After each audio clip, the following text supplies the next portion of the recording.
All right. Welcome back, everyone, to another Beyond Conflict series. This month, we will be focusing on the evolution of Afghan identity with a variety of esteemed guests.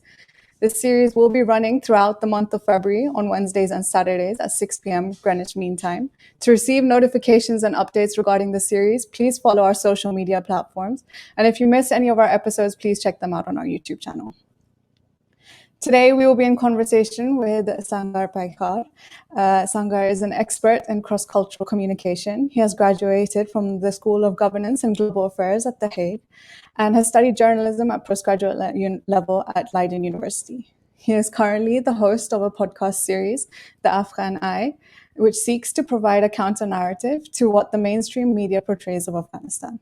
They aim to challenge stereotypes about Afghans and Muslims in general that have been instrumentalized in the war on terror. He can be found on Twitter at Paykhar. Sangar, thank you so much for joining us today.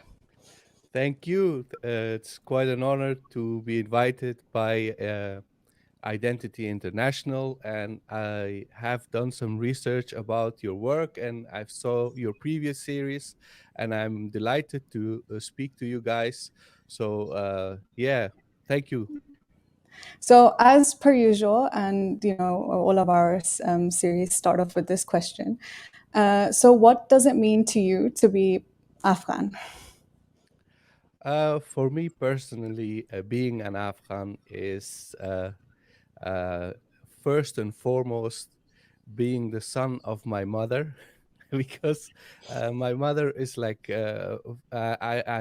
I've been raised by two parents, like my father and my mother, but most of my life I spent with my mother because my father was always away with work, and she would teach us about language, culture, morality, a lot of things. Like at a very young age, one of the things that I remember was that schools were closed in Afghanistan because of war. You know, there were rocket attacks, so the city was sort of in a lockdown. You know, it's quite strange. People are not accustomed to lockdowns now, but we've experienced that ages ago.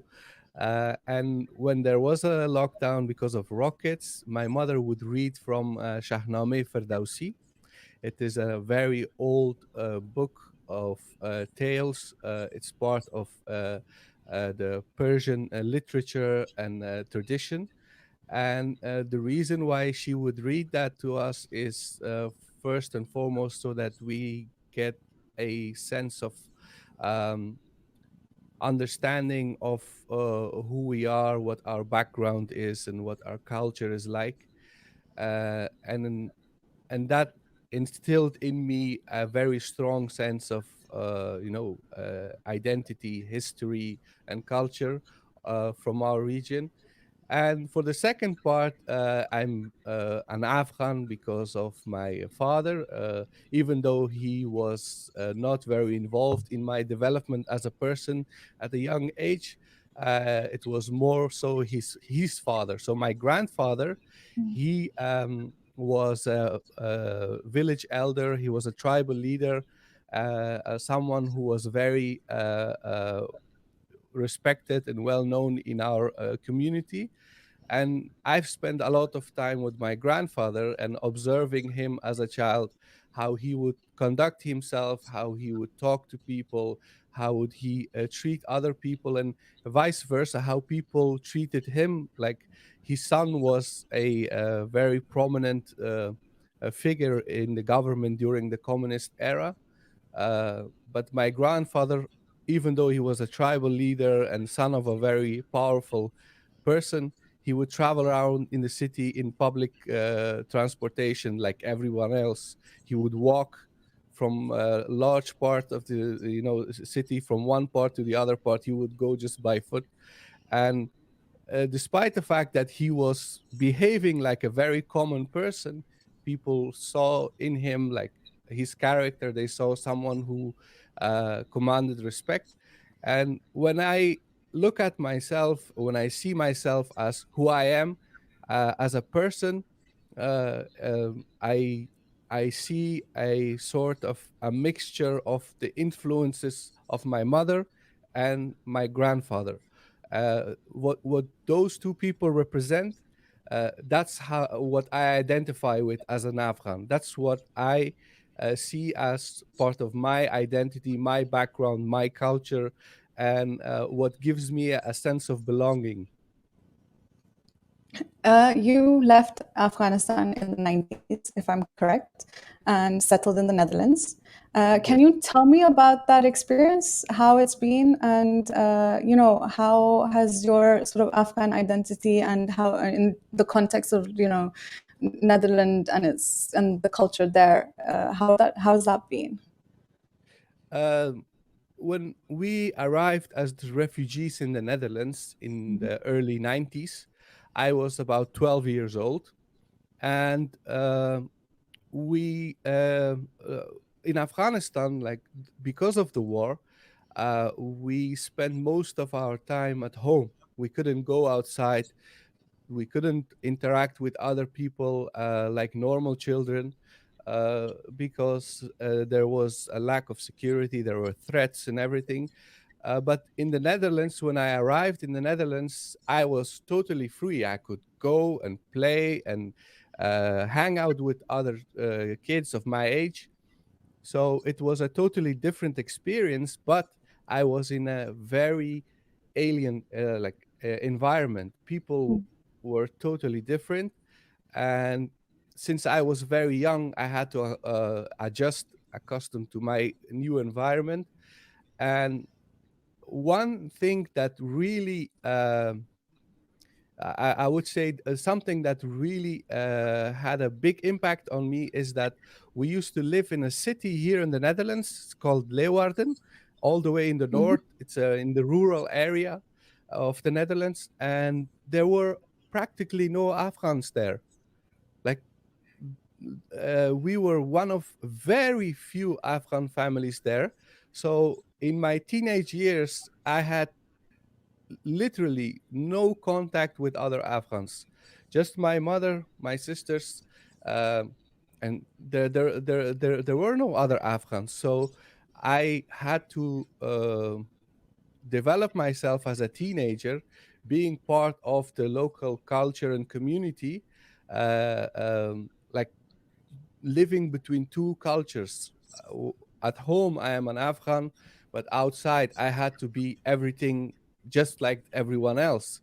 Um, and that was quite a challenge because, as a young man, you need a role model, you need some sort of influence to shape your character, shape your um, identity. But when it's not there, then you're embraced by the environment. And the environment I was in, it was a street culture. Like most of my friends, we lived in a neighborhood in the Netherlands that was in top 10 of the most of the poorest neighborhoods in the Netherlands in the 90s. So there was a lot of poverty, there was a lot of crime, and something you most likely never hear about because Netherlands is such a perfect and wealthy country.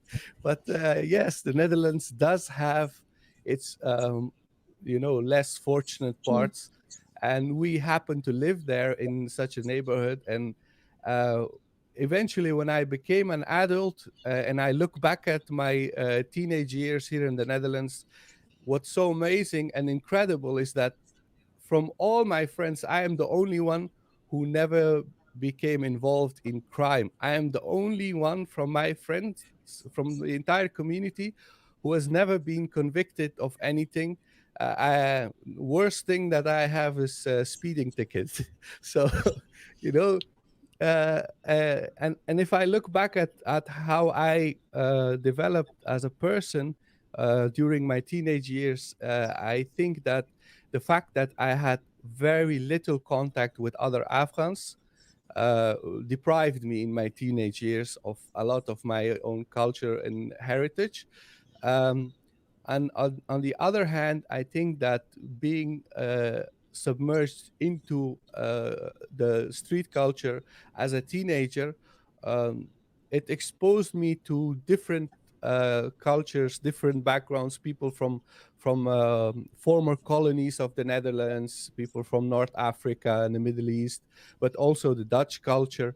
Uh, I have developed a very broad sense of identity of who I am, but also I'm also very comfortable being around people from all different backgrounds. I can relate to people.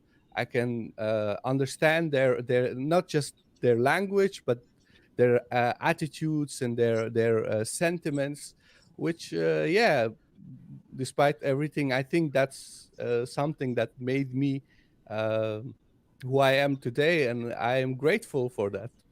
Yeah, I mean, you refer to yourself as an expert in cross-cultural communication. I would assume that has a lot to do with it, you know.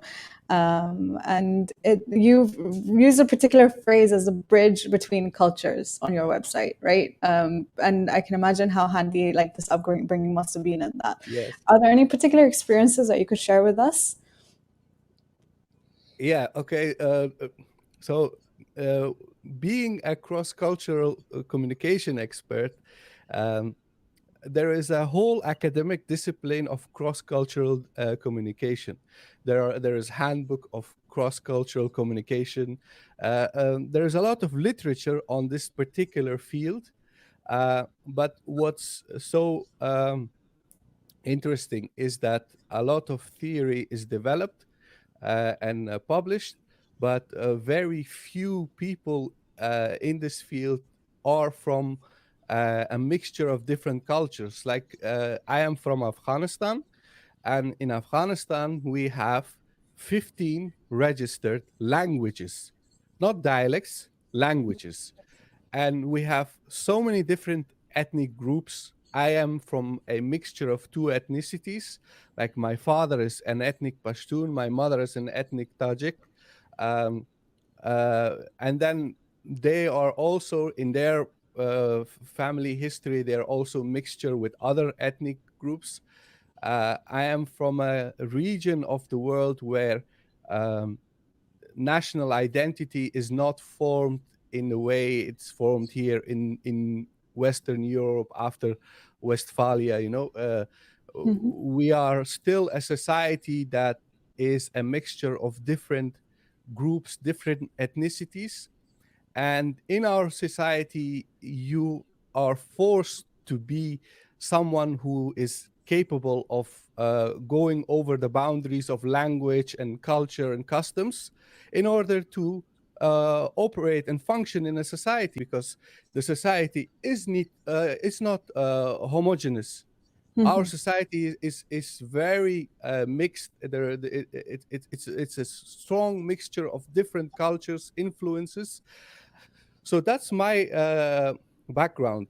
And then came to the Netherlands as a kid who spent very little time in school in Afghanistan. But the little time did spend in school in Afghanistan, I learned three languages: Farsi, a very little Pashto, because Pashto was not really encouraged at school, and I learned some Russian. So when I came to the Netherlands, I was a young boy. I was 12 years old. I knew three languages, sort of. I learned Dutch, and while I was just 12 years old, I was translating for a lot of people when it was necessary for my parents. But then something that most people don't realize is that at a very young age, your brain functions like a sponge.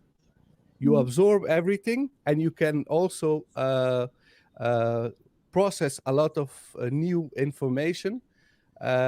So when I was 12, because I knew some Russian, I could understand people from former Yugoslavia. So uh, Serbia, Bosnia, Croatia, all of them, they spoke as a same. They spoke the same language, but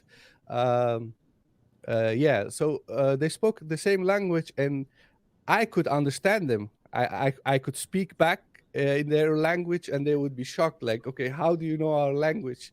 But that's something that is only possible when you, as a young kid, you're exposed to different languages, different cultures.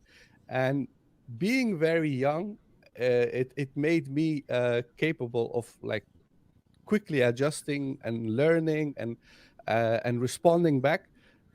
So at a very young age, I realized that I have this ability to quickly understand what is being said and even answer in the same language. So if people ask me how many languages do you speak, I say it depends, but generally I stick to around seven. But it's something that evolves because of the exposure. I was exposed to so many different languages throughout my life. And this is something that I would say is typical for most Afghans, is that we are people who speak a lot of languages. It's very common for an Afghan to know Farsi, Pashto, Urdu, English, Russian, and Arabic. It's very common. Like you have one person from Afghanistan, just a random person who is averagely educated, and they speak a lot of languages. It's very normal for us. But when you come to a Western country, here in most Western countries, people speak their native language and English, and if they're very high cultured, they know Latin. Yeah, I mean, no, that is very correct. And I think it applies to most of the West. I mean, I know the same as can be said for here in London. Unless you belong to the diaspora, you normally just speak English. Yes. And then if you're from another country, you are lucky to have that the bilingual stance. But you're a polyglot, by seven languages. It is amazing. And actually, that is very true. Most of the Afghans that I have come across even here speak many languages. I think one guy told me he spoke 12 because he'd been around Europe, and he spoke Spanish, Italian, French, and obviously the Pashto Dari and Yeah. English as well. So it is no, it's definitely a defining trait that I think. I mean, the roots of that trait are both mixed. You can say, it's someone could say that it's been derived out of unfortunate events because of the fact that you have had multiple foreign countries that have come in and sort of, if one could use a better word, meddled inside it, Afghanistan's politics. Um, that's the mainstream narrative that you get a lot of the time, is the perspective from these countries, right?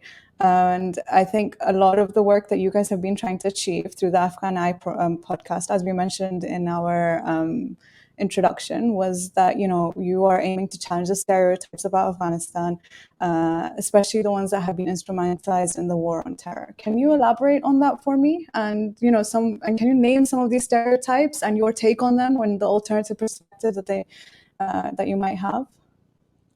Uh, yes. So if we just stick to war on terror, one of the often repeated uh, cliches is in the 90s during the Taliban, everything was bad.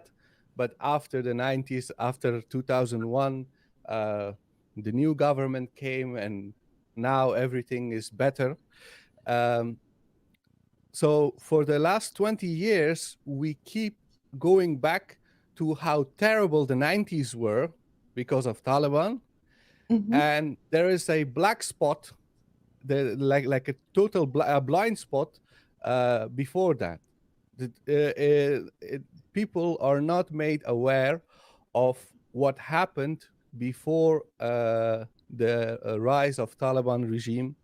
How was that regime like? What were the factors that made it possible for a group like the Taliban to take over the whole country? This is something that is not discussed. It's not explained well. And if you don't explain that, if you don't give people a proper understanding of what contributed to that situation, you keep perpetuating a false narrative about Afghanistan. Like most of the problems that we face right now in Afghanistan, like for instance, corruption, insurgency. There is a lot of crime. There is extreme growth in inequality. Like uh, recent reports have suggested that 18 million people in Afghanistan are facing famine. And this is after 2012 and 2001, after the US invasion and after pumping billions of dollars in Afghanistan. And while these facts are being presented as headlines in New York Times and foreign policy, uh, they're not really actually explaining why, after all these years, everything has gone so dramatically uh, from bad to worse. And what we try to do is go back further in history to make people understand what's going on. For instance, one of seminal episodes of like our podcast is the legacy of Afghan King Amanullah Khan. Amanullah Khan was a king in Afghanistan who was the founder of the independent state in the 20th century, because Afghanistan exists as a country for about roughly 300 years. But after British occupation in 1990, in 1919, Amanullah Khan declared Afghanistan as an independent state. And if we try to understand a lot of instability, as a lot of conflict in Afghanistan, we have to understand what happened during the era of Amanullah Khan. If you look up Amanullah Khan, if you see what is being said about him on social media or in documentaries or in newspapers, they say he was the first progressive king of Afghanistan, and he was the first leader who wanted to move Afghanistan to modernity. But the fact that he, as a king, tried to basically socially engineer society and try to change society from top down, and his measures and his decisions have actually created problems that are we like even till today we have those same problems. And this is a often repeated pattern, is that yes, Afghanistan is a country that is still in a pre-modern era. Afghanistan is not a ideal nation state, developed and fully evolved like other nation states, like let's say France or Germany. Uh, However, uh, those facts do not mean that uh, society needs to be forced to change top down, even with help of foreign invader or intervention, because trying to force society and trying to use brute force to change people will result into a armed conflict. And this is a repeated process. First, it was during Amanullah Khan's era. Then in the 70s and 80s, it was because of the communist revolution in 1978. And this, it's a urge, it's a desire to make Afghanistan prosperous, modern, and developed. But the way people are trying to do it is causing a lot of problems, and it's causing instability and conflict. And if we try to understand those patterns, if we try to understand those root causes of the problem, then we can understand why we have certain issues currently in Afghanistan. And we live in a soundbite era. Everything needs to be very simplified and short, and they need to conform to already to the biases that the audiences have. and as a result we get a very distorted picture of Afghanistan. Like, one of the often repeated thing that most Afghans actually dislike is that, you see, during the 60s Afghanistan was great because there are some black and white pictures of women in short skirts. Ah, excellent. So there is still hope for these savages, because back then their women used to wear short skirts. You know, this is like an oversimplification of Afghanistan's history, society, and what has happened over the years in Afghanistan. And what we try to convey with the Afghan eye is a holistic picture of Afghanistan. We want to present a holistic picture. And yes, the holistic picture is not perfect. Some of the stuff we discuss are quite disturbing. They might even make people uncomfortable, because even a lot of Afghans, especially in the diaspora, they like to believe in a very mythical and a very mythical story of their nation state, their history, their culture. And sometimes if you want to tackle certain issues and problems, you have to bust certain myths. You have to be very blunt about certain issues, and this requires a lot of work. It requires a lot of research. So my friend Ahmad Walid Kakar, who is also the founder of Afghan Eye, um, we do a lot of research, studying. We are also talking to older generation Afghans. We are also talking to people from different fields of expertise, because we want to have a very holistic understanding of issues.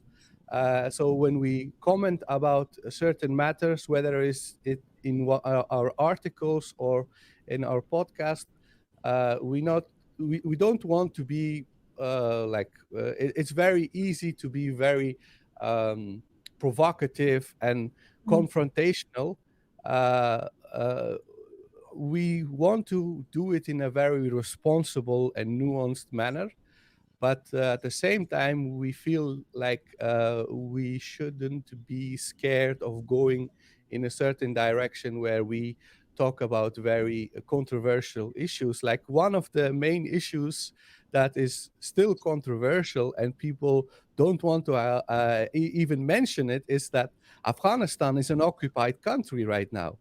Afghanistan doesn't have sovereignty.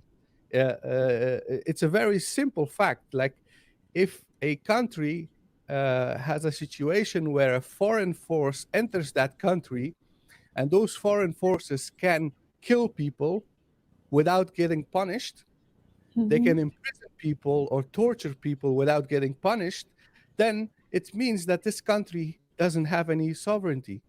People in that country are not sovereign. They are not capable of enforcing law on people who enter their country, simply because America, Britain, all these foreign nations that have entered Afghanistan, they have bigger weapons, bigger guns, and people in Afghanistan have little choice but to conform.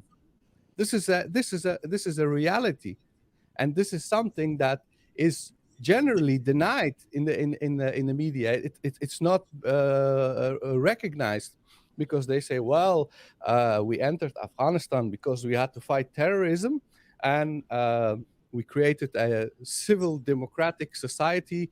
um, there was a UN backed intervention, so therefore everything is legal, everything is legitimate.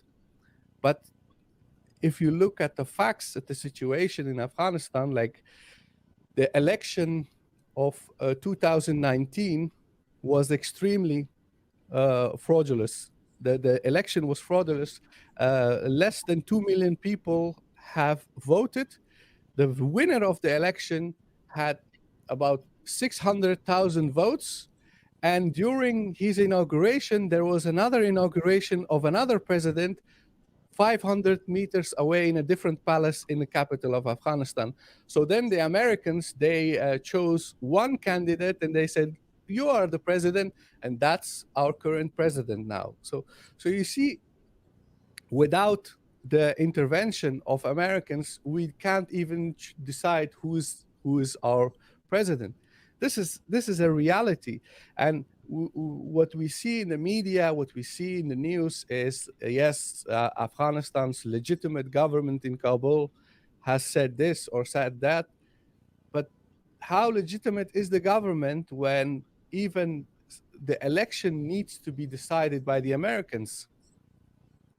How do we work towards an I mean, I definitely agree with the holistic approach, and us Yeah. the the Afghan Eye is trying to aim towards. There are multiple narratives, there are multiple stories. I would say that's actually pretty much in line with what we're trying to do with these series as well, is to present those narratives without being provocative, which was a very interesting point that you made. I mean, obviously these online digital platforms do help, and the podcast series in itself is a method to do that, but I do feel like there needs to be more done. And I mean, do you have an opinion on that? What would you say, how we can work towards these becoming more public knowledge and having a wider approach and, informing Afghans about sort of their autonomy and their rights and in that sense? Uh, we have created the Afghan Eye as a small project, but it's evolving, it's growing. We are going to expand into our native languages, Pashto and Dari. So we're going to start publishing soon in our native languages. And what I believe what is necessary is that we as Afghans, we need to have our own independent media. Like for instance, in Afghanistan, there are more than 100 TV channels. There are hundreds of radio stations. There are many websites, news websites. There are sponsored Facebook pages, Facebook news pages. A lot of money is being pumped in the media in Afghanistan. And most of this money is either from USAID, so the United States Aid Organization, or foreign embassies, Western embassies based in Kabul, Western NGOs like Asia Foundation, which is very is a history. Asia Foundation has a history of having close ties with the CIA, and similar institutions. They are creating the whole media in Afghanistan. So whoever pays, in Farsi we have an expression, "Kasa ke non meta, farman meta." So whoever is paying, whoever is feeding you, they decide what happens. So if we as Afghans, if our entire media industry is financed by foreigners, so it means that they have a big say in what the narrative is going to look like.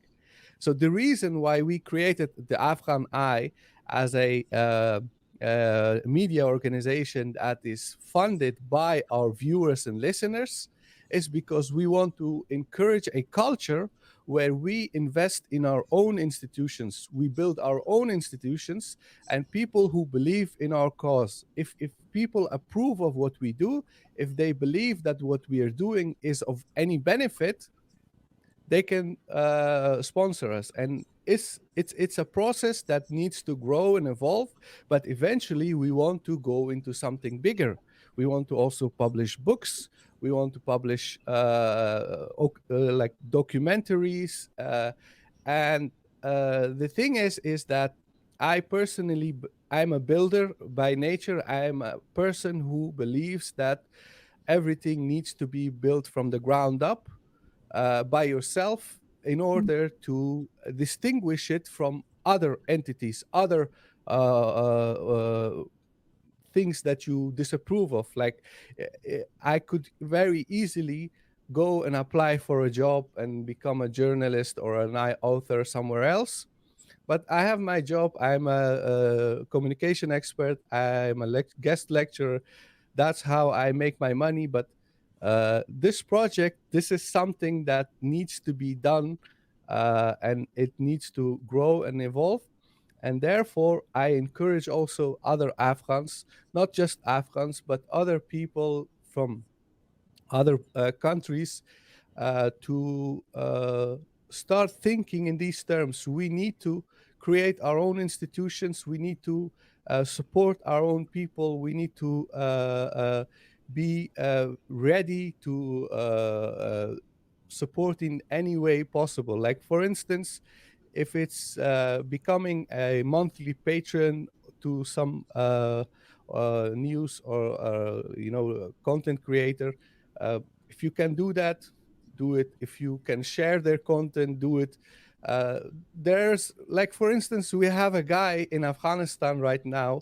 He's translating all our articles in local languages. So we have created a small movement within a year. We have people who are doing graphic design for us. We have someone who's translating our articles.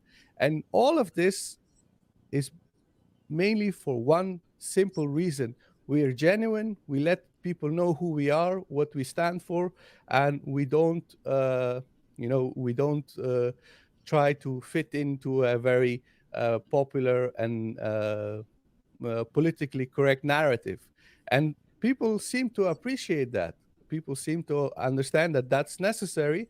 So when you see that people have an appreciation for what you do, it means that you can grow, you can develop, and you can create more new content. So that's why we are going to have a year 2021 where we will have an exponential growth. And I think that in order to change the narrative, in order to bring about change, what you need to do is become the master of your own story. You need to be involved and active in telling your own story. And a lot of people, they are very skeptical. They will say, well, I don't think that this has any effect. It's too small. I can tell you from my personal experience that about 5 years ago, I created a online magazine here in the Netherlands. I didn't like the way Muslims were being portrayed in the Netherlands, and I didn't like how the media was talking about Muslims. So I created my own online magazine. I started interviewing people. I started to write articles on my website. Within a few months, I had 2 or 3 other guest authors. And within a couple of years, I even became a witness in a parliamentary inquiry because of that website. I appeared on an international news media. One of my interviews was used as a excerpt in most popular late night talk show in the Netherlands. And I created that out of nothing. So I know from my personal experience that if you create something, if you take control of your own narrative and you say, okay, I'm going to do this, I'm going to build that, you will have a lot of impact. Like, this I is do. something that is currently possible. We live in a society where everyone has access to the resources that people 3 decades ago couldn't even imagine. We can now compete with anyone, any media organization, because the resources necessary to reach wide audience is now available to everyone. So we have to use it. Yeah, I mean, I think that's quite inspirational, especially the initiative that it takes. And I know there's a bit of persistency and, dedication. And obviously, it can be quite, especially if you come across people that aren't very supportive of the idea in the first place, how challenging that can be. So no, it is. It's quite inspirational, and it's empowering. And and I do think it's especially towards young Afghans that are growing up, in Afghanistan or in anywhere in the rest of the world. I think it should be a motivational point where people can follow by example and get a chance to say what they want to say, the part about it that I like the most, where you mentioned, people in Afghanistan getting involved, and you have people that are, helping you with your graphics and your writing and your translations. And so it sounds like a platform where it's for the people by the people, that and that gives power back to the people, which is something that I think we've noticed in most of our series. Is a lot of the people that are living in these quote unquote conflict zones are heavily relying on the people to take their power back, and very much so believe in that.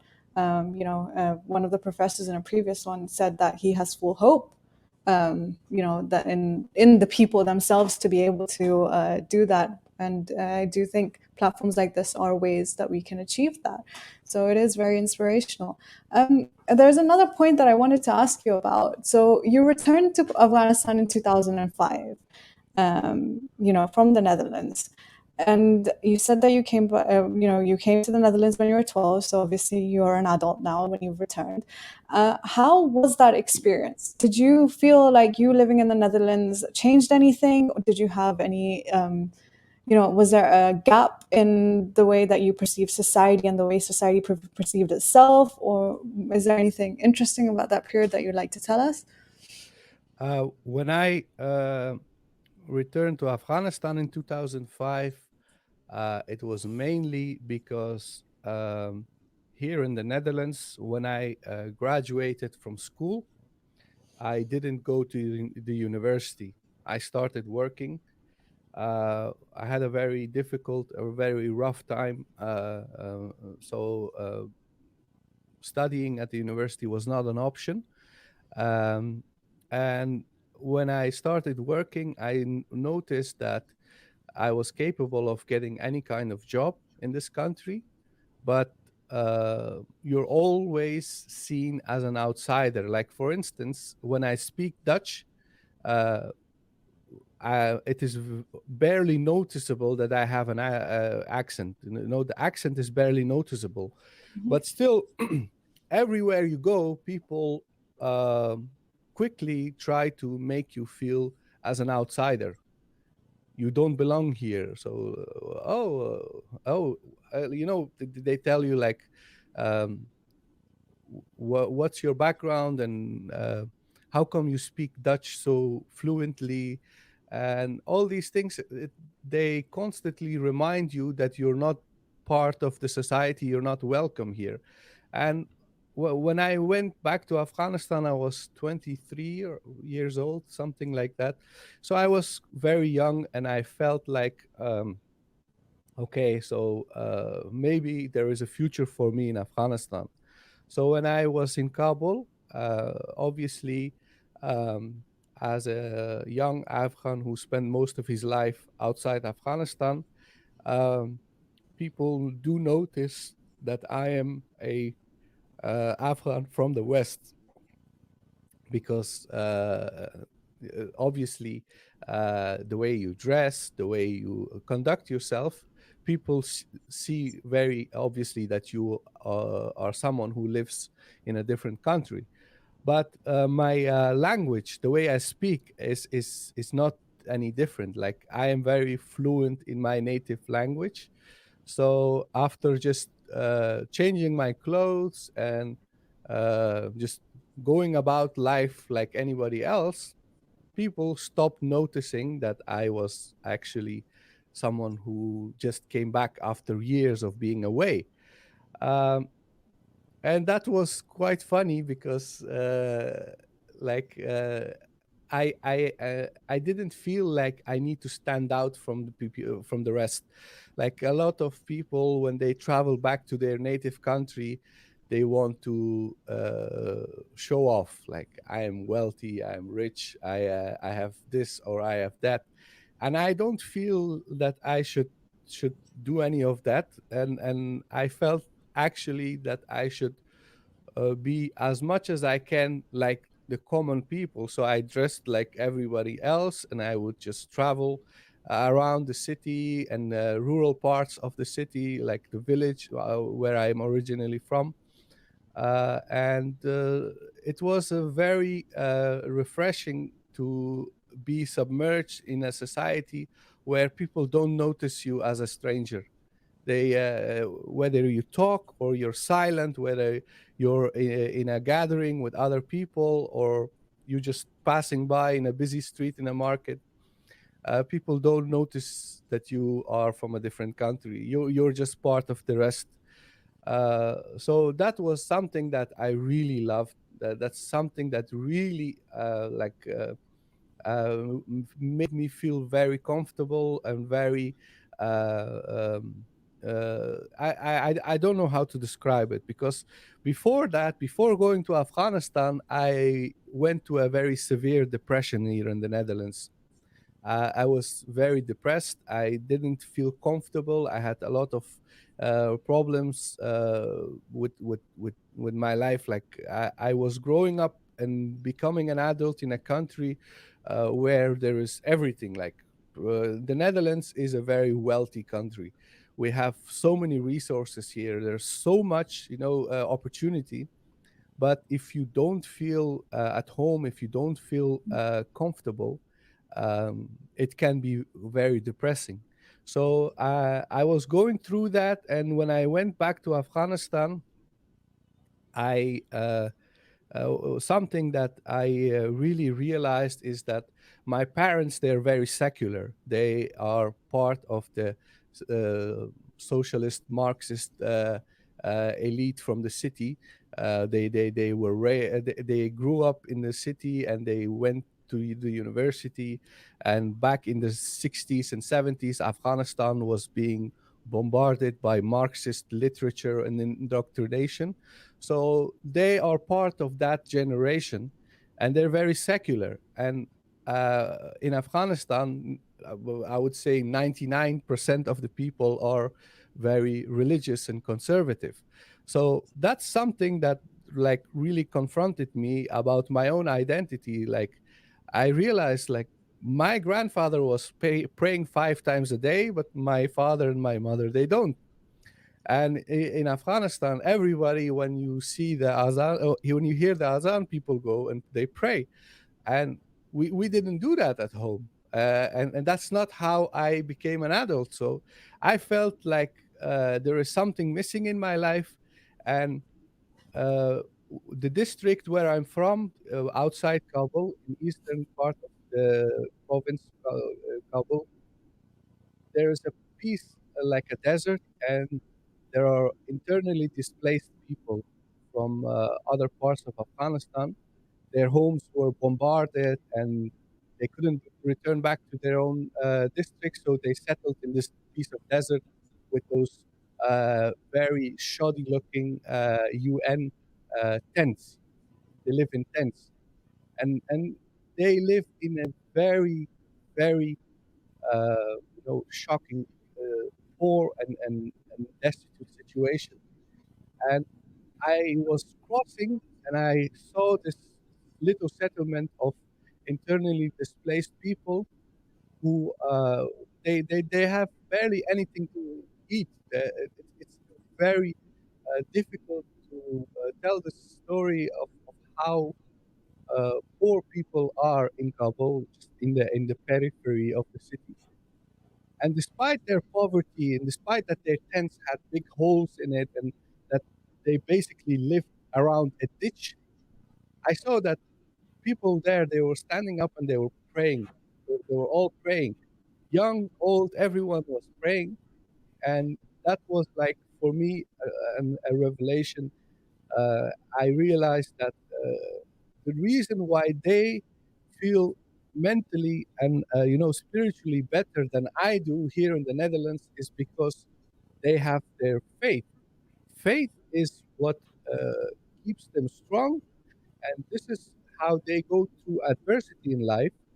And that's why I also, after my short stay in Afghanistan, I decided to become a practicing Muslim. I started praying, I started studying Quran, and I've spent a lot of years going through different institutions, trying to learn as much as possible about Islam, because I think that we as a nation, in Afghanistan, but other countries who have been colonized or influenced by the West, is that uh, we are told that if we leave our faith and religion and adopt Western ideas and Western outlook at life, that we will be happy and successful.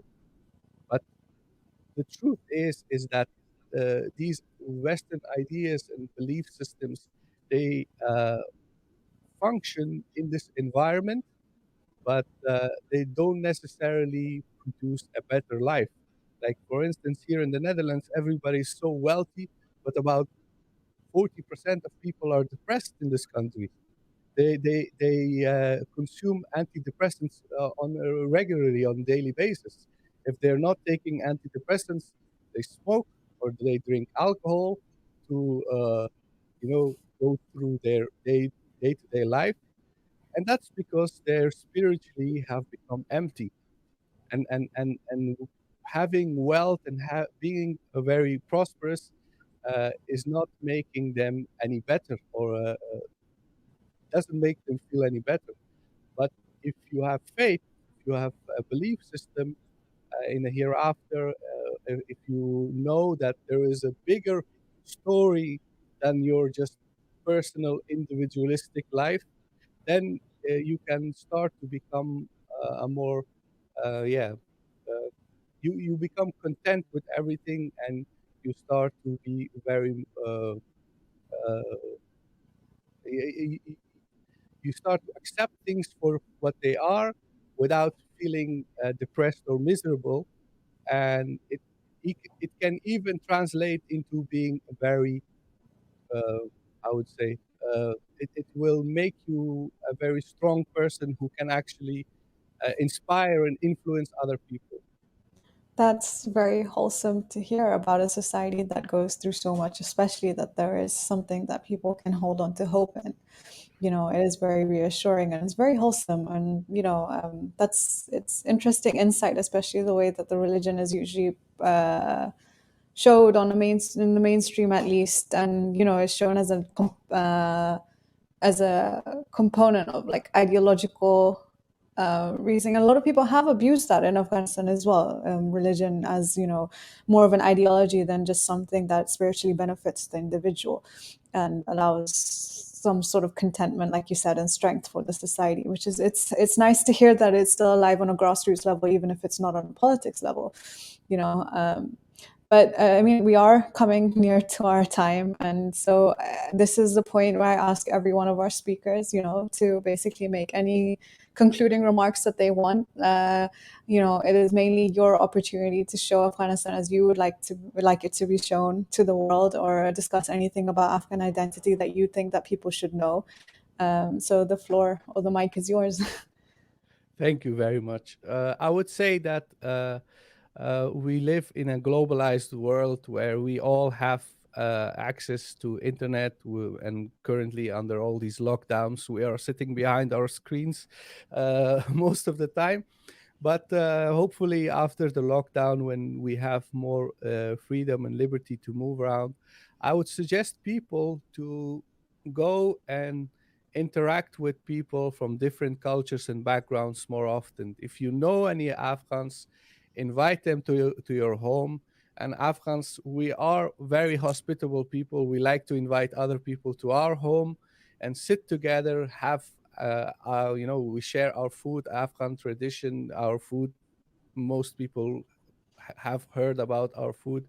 Uh, Sitting together, eating and talking, and actually absorbing what Afghans are like based on your first-hand experience is what people should do. We shouldn't define what we think, shape our views and opinions based on what we read or what we hear. I encourage people to actually interact with people on a personal level. Be personally involved with people from different cultures and backgrounds, whether they are from Afghanistan or any other country. And even in Afghanistan, as I said before, we have 15 official languages and many dialects and etc.